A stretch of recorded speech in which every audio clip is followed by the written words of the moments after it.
Doctor Manoj Sharma ji, आपका इस कार्यक्रम में स्वागत है। आपसे हम बात करेंगे देश की अर्थव्यवस्था के सूरत हाल पे कि आज देश की अर्थव्यवस्था कहाँ जा रही है। नई सरकार ने अपनी बजट देश की बजट लोकसभा राज्यसभा में पास हो गया।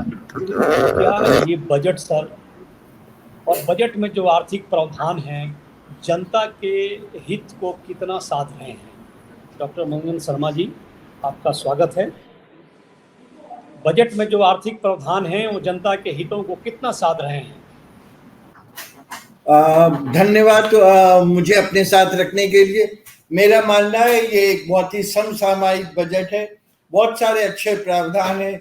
वित्त मंत्री महोदया के कुछ अपने कॉन्स्टेंट्स हो सकते हैं, लेकिन उन सभी कॉन्स्टेंट्स को देखते हुए इसे अगर आप एक उचित ऐतिहासिक और तुलनात्मक परिवेश में देखेंगे तो आप पाएंगे कि वैश्विक स्तर पे जब ग्लोबल इकोनॉमी 2023 में और 2024 में, मतलब इस साल और विगत साल में 3.2% की दर से विकास हुआ था, और अगले साल के लिए जो अनुमान है कि 3.3% का होगा। भारत लगातार 7 से 8% का विकास कर रहा है पिछले अनेक सालों से, कम से कम 10-12 सालों से। अगर आप बीच के इसमें 2 कोविड वाले साल निकाल दें जो एक शताब्दी में एक ऐसी मेडिकल और इकोनॉमिक इमरजेंसी हुई थी, और ये इस रास्ते को जो बजट में जो बहुत सारे प्रावधान है, इंफ्रास्ट्रक्चर पे फोकस है, एमएसएमईज पे है, सूक्ष्म और लघु और मध्यम उद्योगों पर है, बहुत सारे अन्य प्रावधान ऐसे हैं, कैपेक्स के ऊपर है, फिस्कल डेफिसिट में एक बहुत अच्छी कमी आई है। 5.1 की जगह पे जो वित्त मंत्री ने इंटीरियम बजट में 5.1 का आकलन किया था, उससे भी कम घट के 4.9 है। और अगले साल के बजट में वित्त मंत्री ने ये अंदाजा लगाया है कि हम इसको और नीचे ले जाकर के 4.5% है। जहां तक आम व्यक्तियों का है, डायरेक्ट टैक्सेस में थोड़े बहुत रिलीफ मिले हैं, इनडायरेक्ट टैक्सेस में काफी हद तक बदलाव हैं जो मेरी समझ से बहुत ज्यादा नहीं है। बाई एंड लार्ज उसको आप रेवेन्यू न्यूट्रल की संज्ञा दे सकते हैं, लेकिन डायरेक्ट टैक्सेस में कुछ बदलाव है। लेकिन अभी जो आर्थिक स्थिति चल रही लोगों की, उससे उम्मीद थी कि ये डायरेक्ट टैक्सेस में, इनकम टैक्स में कुछ और ज्यादा रिलीफ मिलेगी, तो वो पूरी तरह से उम्मीदें पूरी नहीं हुई है शायद। डॉक्टर शर्मा, इंफ्रास्ट्रक्चर पे सही बात है कि सरकार ने जोड़ दिया है, लेकिन क्या आप ये बताएंगे कि शिक्षा में, स्वास्थ्य में और डिफेंस में, ये 3 पिलर हैं अर्थव्यवस्था के, क्या इन तीनों सेक्टर में सरकार कितनी संजीदा है? शिक्षा पे क्या खर्च कर रही है, स्वास्थ्य पे क्या खर्च कर रही है, रक्षा पे क्या खर्च कर रही है? क्या कुछ इनके बजट में बढ़ोतरी हुई है? क्योंकि इन तीनों सेक्टर की हालत वास्तविक रूप से बहुत ही दयनीय है, जो ब्रॉडकास्ट में बताया नहीं जा सकता।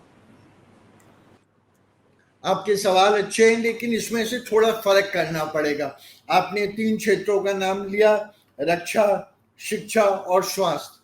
देखिए, इसको हमको रक्षा को एक अलग ढंग से देखना पड़ेगा, शिक्षा और स्वास्थ्य को, क्योंकि जैसा कि अगर आप संविधान की मैं चर्चा करूं तो संविधान में 3 तरह की लिस्ट होती हैं, स्टेट लिस्ट, सेंट्रल लिस्ट और कंकरेंट लिस्ट। मतलब इन क्षेत्रों में किसका आधिपत्य रहेगा, केंद्र का या राज्य सरकारों का। तो जो आपने हेल्थ और एजुकेशन की बात कही, ये कंकरेंट लिस्ट में आते हैं। कंकरेंट लिस्ट में मतलब इसके विषय में प्रावधान, इसके विषय में प्रयास दोनों राज्य सरकार भी करती है और केंद्र सरकार भी करती है, जबकि डिफेंस में ऐसा नहीं। तो अगर मैं शिक्षा और हेल्थ की बात करूं, दोनों में तकरीबन अगर आप बजट के प्रावधान देखेंगे, बजट का अनुमान देखेंगे, तो तकरीबन 3% के आसपास का है। मेरी समझ से थोड़ा बहुत और गुंजाइश हो सकती थी, लेकिन वित्त मंत्री की अपनी एक समस्या है। उसके अलावा डिफेंस में तकरीबन, चूंकि उसमें राज्य सरकारों की कोई भूमिका नहीं होती, मेरा ख्याल है 8% के करीब का खर्चा अनुमानित है। लेकिन इसमें एक बहुत महत्वपूर्ण बात है, खर्चे अपनी जगह पे है, आउटलेस जो आप एक्सपेंडिचर खर्च कर रहे हैं उस पर ध्यान देने योग्य बात है। लेकिन विगत 10-12 साल से भारत में विश्व के अनेक देशों में। एक इस बात पे भी लगातार जोर दिया गया है कि एक पैराडाइम शिफ्ट, एक सोचने में मूल चूल परिवर्तन होना चाहिए कि हम आउटले से आउटकम की तरफ बढ़ सके। हम जो पैसा खर्च कर रहे हैं उसमें लीकेजेस हैं, उसमें जो विभिन्न स्तर पे असंगतियां हैं, विसंगतियां हैं, उन सबको दूर किया जाए और इससे का ज्यादा प्रभावी प्रसार पड़े। तो शायद ये जो अगर इसका सही और प्रभावी ढंग से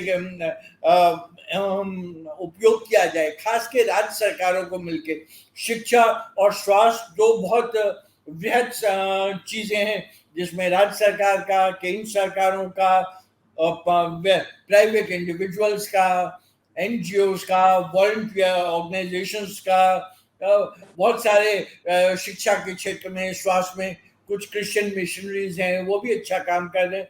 तो सभी को मिलजुल कर कंधे से कंधा मिला के, ये बहुत बड़ी वृहद चुनौतियां हैं और इन सबको हमको मिलकर। डॉक्टर शर्मा, एक चीज़ और पूछना चाहूँगा, जो इनफैक्ट जानना चाहूँगा मैं, कि जिस तरीके से केंद्र सरकार के पास बेशुमार टैक्स आ रहे हैं, चाहे जीएसटी का हो, अन्य टैक्स हो, लेकिन ये केंद्र सरकार राज्यों के हिस्से को देने में डिले कर रही है या नहीं दे रही है, जिसकी वजह से राज्यों में असंतोष बढ़ रहा है। और पिछले नीति आयोग के मीटिंग में भी आपने देखा कि वेस्ट बंगाल के मुख्यमंत्री ने कितना चिल्ला चिल्ली मचाया। तो ये क्या मामला है कि अगर आप जीएसटी जब भरपूर वसूल रहे हैं तो राज्यों का हिस्सा देने में क्यों सरकार आनाकानी कर रही है, और सरकार की क्या समस्या है, इसमें बजटरी कॉम्प्लिकेशंस क्या हैं? देखिए, कुछ कारण से कभी कुछ मिसमैच हो जाता है, हो सकता है कभी कुछ देरी हुई होगी प्रोसीजर, उसके बारे में मुझे विस्तार से मालूम नहीं है। लेकिन मैं आपके सामने ये जो है कि सरकार पैसा नहीं दे रही, ये शायद कहना पूरी तरह से सर्वथा उचित नहीं होगा, क्योंकि अगर आप इस सरकार के आने, राज्य सरकार और केंद्र सरकारों में जो पैसे का बंटवारा होता है वो भारतीय संविधान के आर्टिकल 280 के अनुसार सेंटर और स्टेट्स में आप पर जो डिवोल्यूशन ऑफ फंड्स की हम चर्चा, तो ये फाइनेंस कमीशन एक बहुत एक प्रभावी माध्यम है जिसके तहत ये राज्य सरकार और केंद्र सरकार के बीच में रिसोर्सेज का बंटवारा होता है, उसकी अनुशंसा के आधार पे। पहले जो डिवोल्यूशन ऑफ फंड्स था, जो राज्यों को पैसा जाता था वो तकरीबन 31% जाता था। अभी अगर आप वर्तमान स्थिति देखेंगे, जो फाइनेंस कमीशन की अनुशंसा के अनुसार, रिकमेंडेशन के अनुसार, अभी करीब 41%। तो इस चीजों को एक उचित परिवेश में, मेरा सबमिशन है, मेरा अनुरोध है कि इसको आप उचित परिवेश में देखें।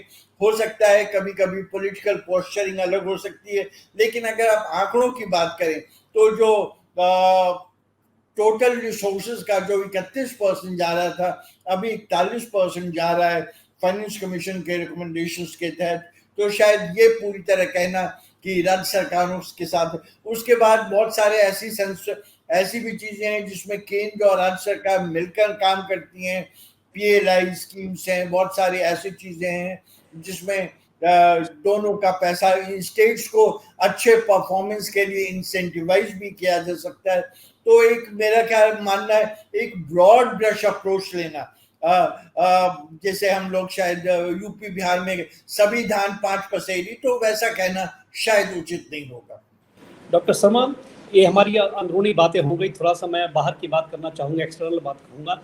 जो हमारी देश की अर्थव्यवस्था है और जो बजटरी प्रोविजंस हैं, क्या इन दोनों में आपको ऐसा लग रहा है कि दुनिया की एक बड़ी आर्थिक शक्ति बनने में भारत सक्षम है, कामयाब है, आगे बढ़ रहा है?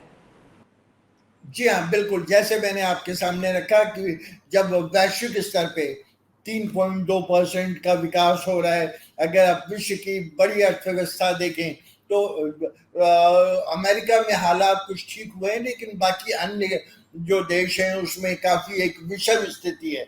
ऐसी हालात में भारत लगातार बहुत तेजी से बढ़ रहा है। बहुत तेजी से मतलब वो एक सापेक्षिक शब्द है, उसका मतलब 7 से 8% के तकरीबन बढ़ रहा है। और हमारा मान्यता है कि ये बढ़ोतरी लगातार अगले 15-20 साल तक बरकरार रहेगी। भारत विश्व की 5वीं सबसे बड़ी ताकत उभर कर आया है, और हमारे लिए संतोष की बात है कि ग्रेट ब्रिटेन, इंग्लैंड जिसने हमारे ऊपर 200 साल शासन किया, उसको हमने ढकेल के 6ठे स्थान पे कर दिया, हम 5वें स्थान पे रहे। और अगर विकास की यही दर बरकरार रही तो हमारा मानना है कि अगले 3-4 साल में भारत विश्व की तीसरी सबसे बड़ी अर्थव्यवस्था बनकर उभरेगा। ये सब बहुत अच्छे चीजें हैं, लेकिन साथ साथ कुछ विषम समस्याएं भी हैं, कुछ हिस्टोरिकल लीगेसी की बात है, बहुत सारी। और कुछ अगर मैं मूलभूत समस्याओं की चर्चा करूं तो गरीबी है, बेरोजगारी है, आय में और वेल्थ में असमानता है, क्षेत्रीय असमानता, तो बहुत सारे समस्याएं हैं। ऐसा नहीं कि सब कुछ बहुत बढ़िया है, लेकिन जो हमारे कॉन्स्टेंट्स थे, जो हमारी ऐतिहासिक स्थिति थी, उसमें हम लगातार बढ़ोतरी कर रहे हैं और इस स्थिति में उत्तरोत्तर सुधार हो रहा है। डॉक्टर शर्मा जी, ये बात बिल्कुल सही है कि देश आगे बढ़ रहा है, लेकिन देश में जो अर्थव्यवस्था की धुरी है हिंदुस्तान में, वो कृषि है। कृषि सबसे बड़ा सेक्टर है देश के अर्थव्यवस्था का। तो क्या कृषि के ऊपर सरकार का केंद्रण है? कृषि के विकास के लिए सरकार क्या कर रही है? क्या कृषि और कृषकों के विकास के लिए सरकार के पास कोई कॉन्क्रीट प्लान अभी दिख रहा है, बजट हो या बजट के परे हो? हाँ, आपने बहुत अच्छा सवाल किया कृषि के बारे में। आमतौर पे हम मानते हैं भारत एक कृषि प्रधान देश है, और अगर आप कोई एक बेसिक टेक्स्ट बुक ग्रेजुएट या मैट्रिकुलेशन का भी उठा लें, हाई स्कूल इंटरमीडिएट का, तो आप पाएंगे भारतीय एग्रीकल्चर को एक संज्ञा दी जाती थी। एक कहा जाता था कि it's a gamble in monsoon, बरसात में एक तरह का जुआ है। अगर बरसात अच्छी हो गई तो भारत की कृषि की पैदावार, उत्पादकता अच्छी होगी, अगर बरसात अच्छी नहीं हुई, मॉनसून फेल कर गया तो। लेकिन इसमें काफी बदलाव है। तो अब इसमें बाहर आने पहले मैं 2 मूलभूत आंकड़े आपके सामने रखना चाहूंगा, जिससे आपको पता चलेगा कृषि में किस तरह का बदलाव हुआ है और आगे वांछित किस तरह के बदलाव चाहिए। अगर भारत की हालत को, आर्थिक दशा को 1950 की तुलना से देखें तो 1950 में कृषि का जो जीडीपी में प्रोपोर्शन था, अनुपात था, वो तकरीबन 50% था। अभी वो घट करके 16-17% के आसपास आ गया है।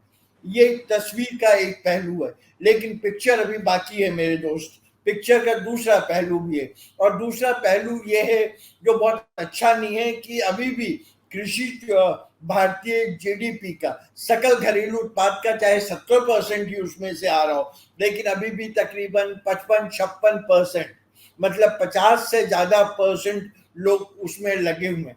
तो किसी भी दशा से इसको इग्नोर नहीं किया जा सकता है। इसको कृषि की महत्ता को भारत में मेरी समझ से अनदेखा नहीं किया जा सकता। इस बजट में भी अगर मैं चर्चा करूं तो बहुत सारे अच्छे कदम है केसीसी के ऊपर, जिसके तहत किसानों को लोन मिलता है। कुछ अच्छे कदम है, डिजिटल इंफ्रास्ट्रक्चर की बात है, नई टेक्नोलॉजी की, ड्रोन की, बहुत सारे वेदर फोरकास्टिंग, बहुत सारे साइंटिफिक मैकेनिज्म्स की बात है, जिससे कृषि की न सिर्फ उत्पादन बल्कि उसकी उत्पादकता, किसी भी चीज में अगर हम तेजी से बढ़ोतरी चाहते हैं, चाहे उद्योग धंधे हुए कृषि में, अल्टीमेट एनालिसिस, अंतिम रूप से उत्पादकता में बढ़ोतरी होना, प्रोडक्टिविटी में, और उसके तहत कई सारे जो डिजिटल माध्यम है उन पे बहुत जोर दिया गया है। उससे किसानों को उचित समय पे वांछित जानकारी मुहैया की जाएगी, और बहुत सारे कदम उठाएं, जिससे मेरा मानना है कृषि के आगे बढ़ने का मार्ग और प्रशस्त होगा। Doctor Sharma ji, let's hope for the best कि अर्थव्यवस्था आगे बढ़े, देश में खुशहाली हो और भारत फिर से सोने की चिड़िया बने। इस कार्यक्रम में आने के लिए आपका हार्दिक धन्यवाद। Thank you so much. बहुत धन्यवाद। धन्यवाद, नमस्कार। और आप हमसे जुड़े रहने के लिए सब्सक्राइब करें YouTube पर, फॉलो करें Twitter पर और लाइक करें Facebook पर। और ज्यादा जानकारी के लिए आपको टाइप करना होगा सिर्फ न्यूज़ नशा।